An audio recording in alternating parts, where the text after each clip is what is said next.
We're kind of at this odd point in time right now between the announcement and the release of Microsoft Flight Simulator 2024, and while I'm excited to see what's in store for the future, I can't help but reflect a bit on the direction of the franchise. So I just wanted to take a short trip up to Otterbar and work on my campsite a bit, and I thought I'd take you along with me to discuss the upcoming release and share my thoughts on the future sustainability of the series. So let's pack up and get up in the air.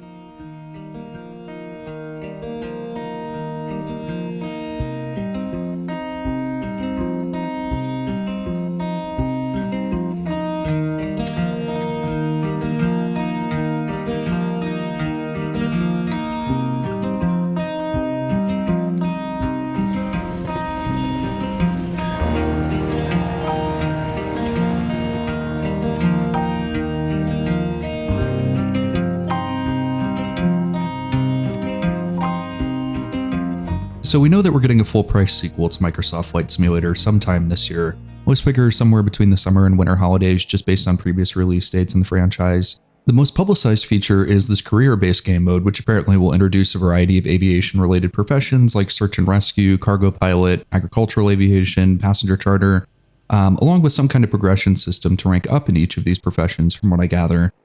And I'm actually really looking forward to exploring this. Some of the existing career mode add-ons like NeoFly can be fun, but it looks like there will be a lot more variety here, and it will probably be a richer experience being tied in directly with the game world. I know some people are kind of writing this off, but I think this will bring a lot more people into the genre, honestly. We also know that they're introducing a new flight physics model and aerodynamics engine. The game itself will run on an entirely rewritten engine, which promises significant gains in performance and finally proper multi-threading.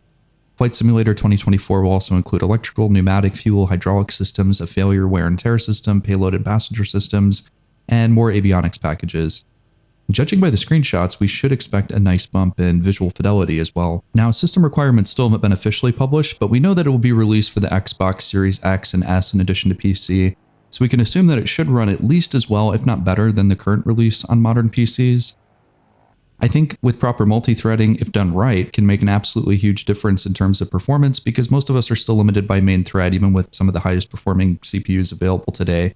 And that's pretty much the cause of most of the stutters we experience in this game. So one question that frequently comes up is if it's worth it to purchase 2020 today if you want to play it, with the release of 2024 being so near on the horizon. And a frequently given answer to that question is, well, just get it on Game Pass. Just try it out. The risk is low. Subscribe for 1 month and see, and just keep it if you like it. And to be honest, we're probably nearing the break-even point of just purchasing the game outright or paying the monthly subscription cost of Game Pass up to the new release.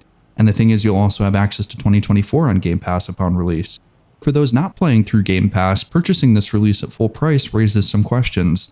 It's debatable whether some of the improvements slated for 2024 should have really been integrated into the current version through a free update or expansion, because certain aspects of the current version, like performance, flight model physics, aerodynamics engine, don't always meet the standard that many of us expected. There was an assumption that 2020 would continue to evolve with patches and free updates for years to come, gradually reaching a more polished state. This was mostly based on the fact that Microsoft have a 10-year agreement with Asobo for ongoing development of Microsoft Flight Simulator, so it was expected that the version we purchased in 2020 would be continually updated until 2030. Yet now we're being asked to shell out another $70 for a version of the game that hopefully feels more complete this time. Asobo claims that a rewrite of the engine was necessary, essentially reconstructing major components of the game in order to achieve the expected level of performance and quality. That seems to be a large part of the justification for an entirely new release. The career mode feels like little more than a shiny attraction tacked on to give it just the appearance of a new product in this context. And now I can't help but wonder when we might hit another roadblock on this journey that requires more expenditure on the part of the consumer. To be fair, similar sentiments arose in the X-Plane community when X-Plane 12 was announced 5 years after the release of X-Plane 11. Some felt that the update didn't justify a full-price new release, that the improvements were rather incremental. This all brings up an interesting question in my mind. At what point will Microsoft Flight Simulator just become a subscription-based service? This topic has been brought up before in relation to Microsoft Flight Simulator, and the consensus at that time was that some functionality would likely be locked behind a subscription someday. Most figured that this wouldn't happen until the contract between Microsoft and Asobo expired, necessitating a recurrent income stream for Asobo's continued development efforts. But as we sit here a mere 4 years later staring down a new full-price release, I have to wonder how much sooner that transition may be coming, and what it may look like, and would I even pay for it?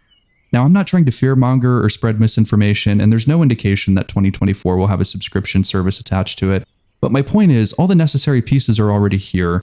We have a massively multiplayer online game that's heavily reliant on server-side resources for streaming.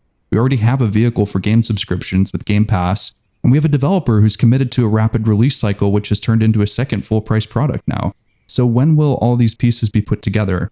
I have to think that this will be a reality by 2030, if not sooner, and I wouldn't be surprised to see an optional subscription to the base game for things like expanded functionality, server priority, improved scenery streaming in the nearer future.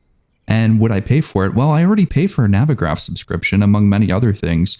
These subscriptions are really just like death by 1,000 paper cuts now, but given the level of dedication that I have to these things, I probably wouldn't have much choice.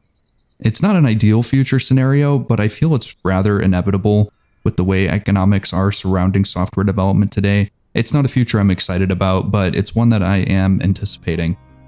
But what about you? Do you think this is a future possibility, and would you even pay for it? And can you think of any upsides of this versus paying full price for a release every few years? I'm curious what you have to say.